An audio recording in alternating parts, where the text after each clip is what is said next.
কাছে দূরে যে যেখানে আছেন আপনাদের সবাইকে স্বাগত জানাচ্ছি আমি সুলতানা রহমান। আ সংবাদপত্র হচ্ছে গিয়ে চলমান ইতিহাস।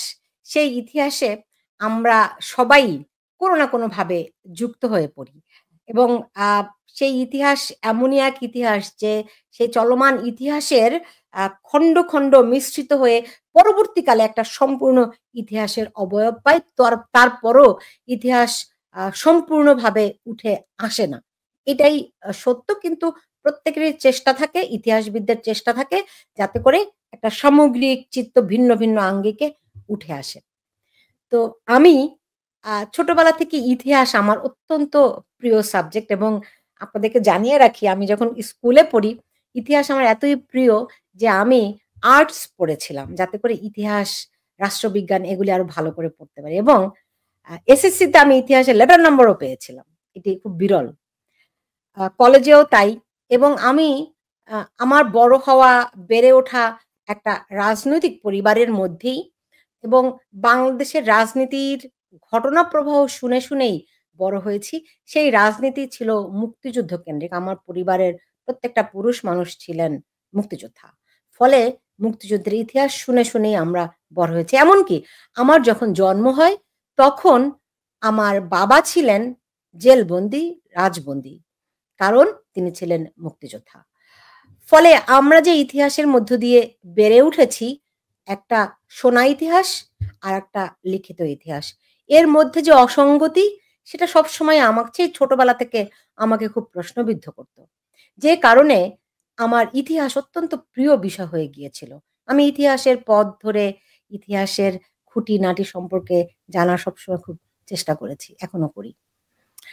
তো আমি যখন বিশ্ববিদ্যালয়ে ভর্তি হই তখন আমি নির্ধারণ করি যে আমি বড় হয়ে একজন সাংবাদিক হব। যে কারণে বিশ্ববিদ্যালয়ে আমি ঢাকা বিশ্ববিদ্যালয়ে সাংবাদিকতায় আমি পড়েছি। আমি তখন থেকেই ইতিহাসের বিভিন্ন গলি খোঁজার চেষ্টা করেছি, যেমন তেমনি যেহেতু রক্তের ভেতরে রাজনীতি আছে, সে কারণে রাজনীতি আমি সরাসরি কখনোই মানে বিশ্ববিদ্যালয় জীবনে করিনি।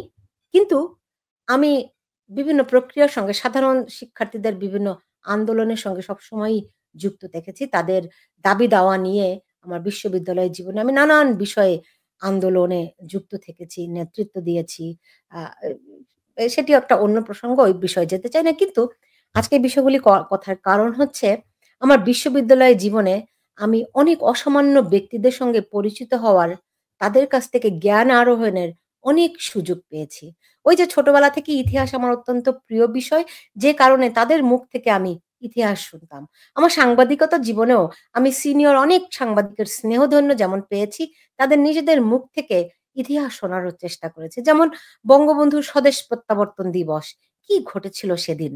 আমি এটি আ আম আতাউস সামাদ, আপনারা অনেকেই জানেন, তিনি বিবিসির একমাত্র আ সাংবাদিক হিসেবে ওই ঘটনাটি হেলিকপ্টারে করে তিনি বর্ণনা করেছিলেন। আ ধারাভাষ্য দিয়েছিলেন। ১০ই বঙ্গবন্ধু যেদিন দেশের মানে ১০ই জানুয়ারি স্বদেশ প্রত্যাবর্তন করেন।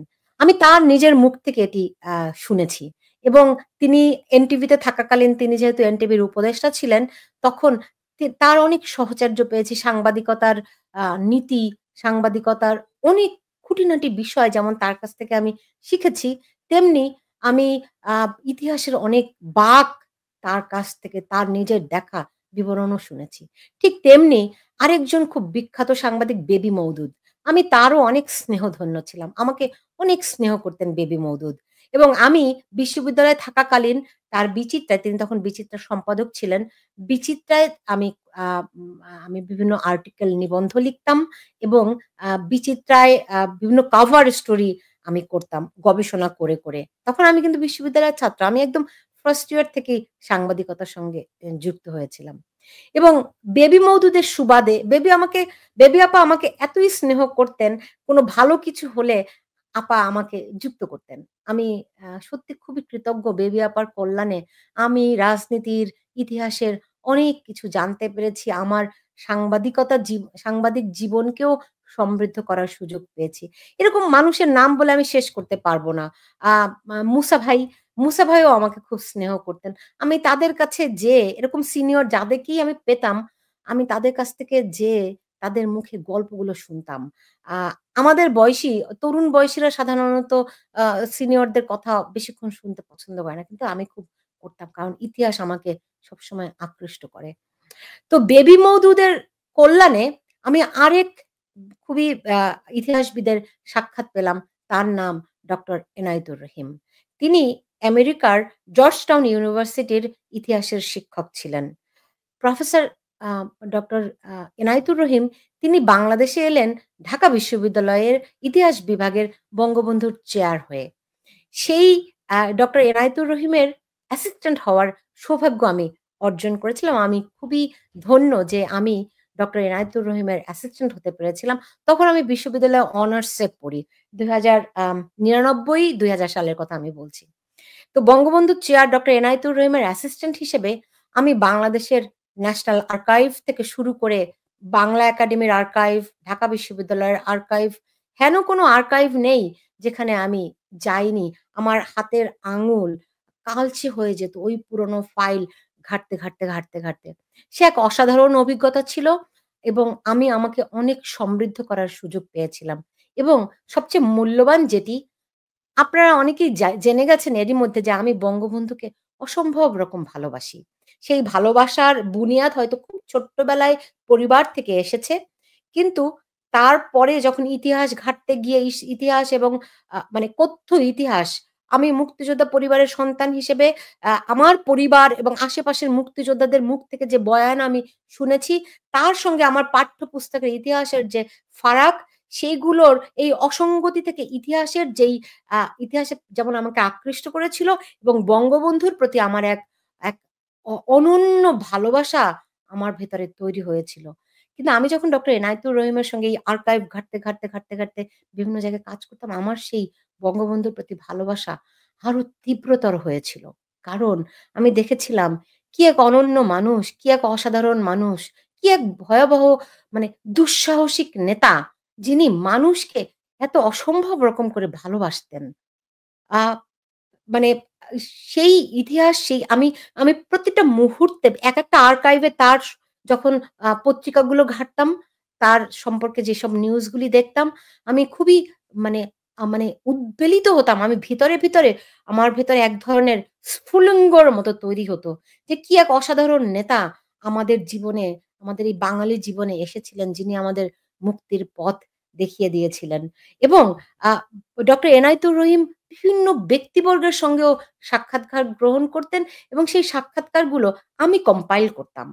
তো সেই সূত্র ধরে বঙ্গবন্ধুর উপর একটা আত্মজীবনী মানে আত্মজীবনী না, বঙ্গবন্ধুর উপর তিনি মূলত বঙ্গবন্ধুর চেয়ার হিসেবে বঙ্গবন্ধুর উপর বিভিন্ন গবেষণামূলক কর্মকান্ডগুলো পরিচালনা করছিলেন এবং সেই তার মূল উদ্দেশ্যটা ছিল যে আগরতলা যেই ষড়যন্ত্র মামলাটি, সেই মামলার ধারাবাহিকতাগুলো খুঁজে বের করে বঙ্গবন্ধু কখন, কোথায় এবং ৭১ সাল পর্যন্ত তখন তিনি কোথায় কি করেছিলেন, এই সামগ্রিক বিষয় তার উপরে তিনি একটি আম আ বঙ্গবন্ধুর উপরে একটি তিনি তার জীবনী রচনা করবেন। এরকম একটি প্রজেক্ট ছিল।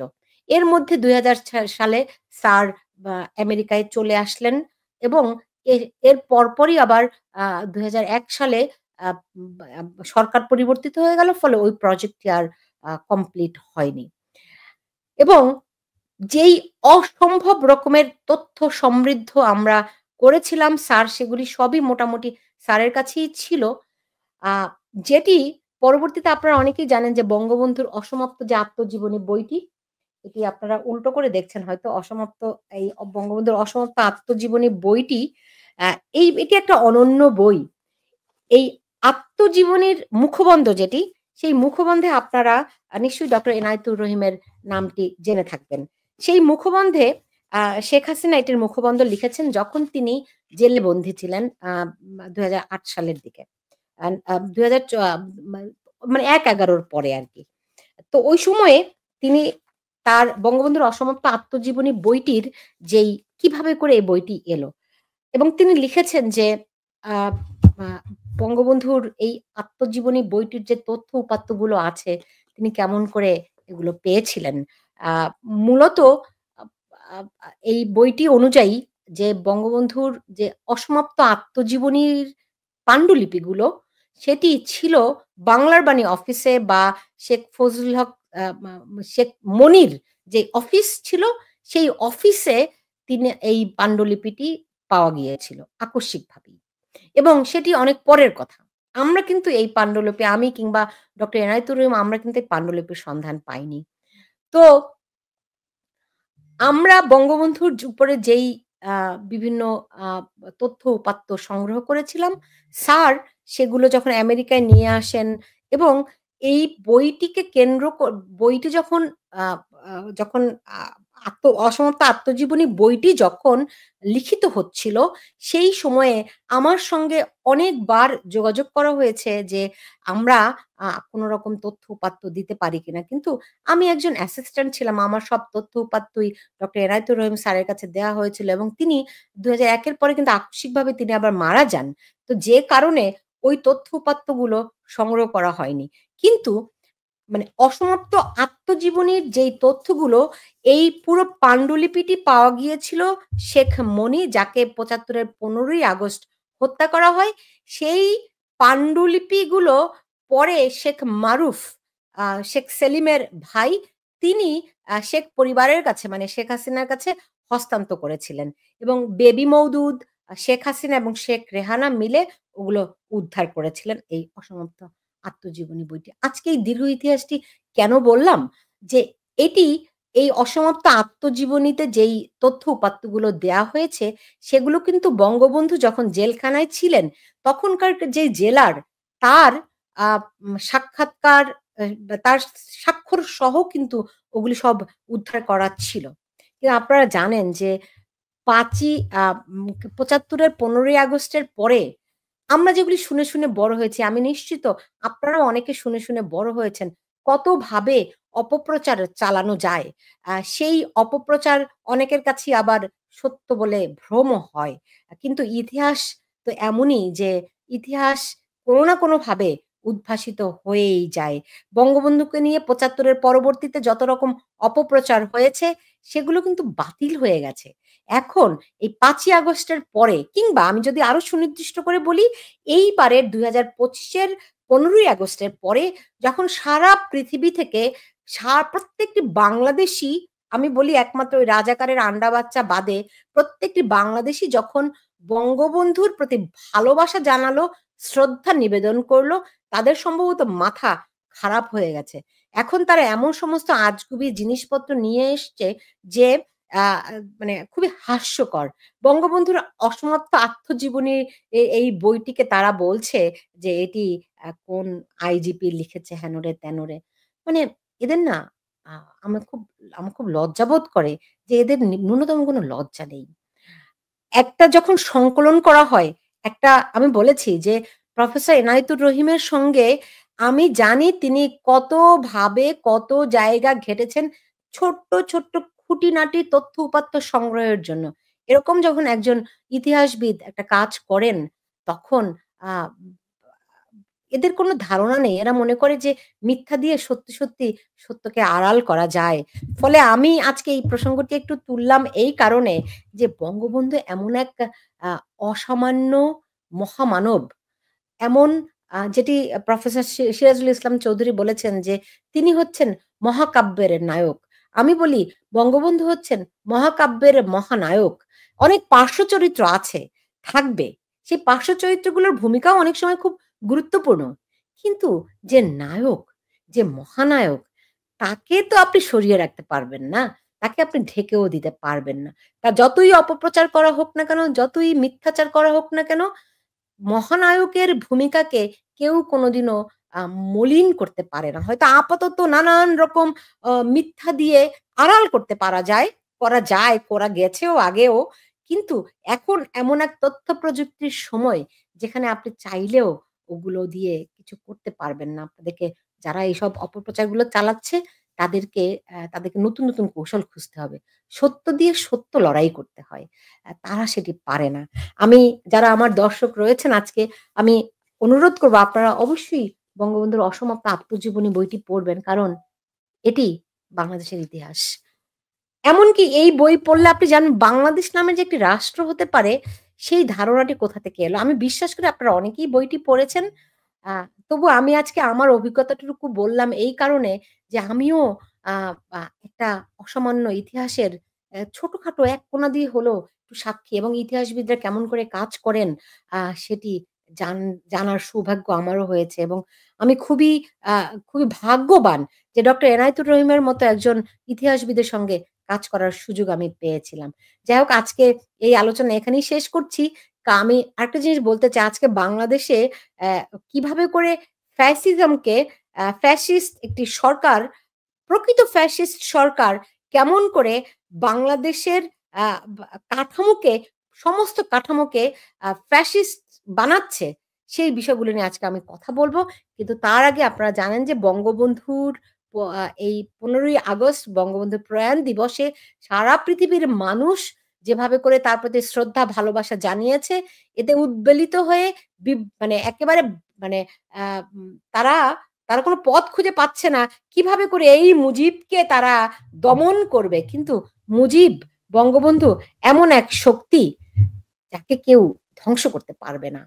যারা তাকে ধ্বংস করার চেষ্টা করেছে আগে, তারাই ধ্বংস হয়ে গেছে এবং এখনো যারা তাকে ধ্বংস করার চেষ্টা করছে, তারাও টিকবে না।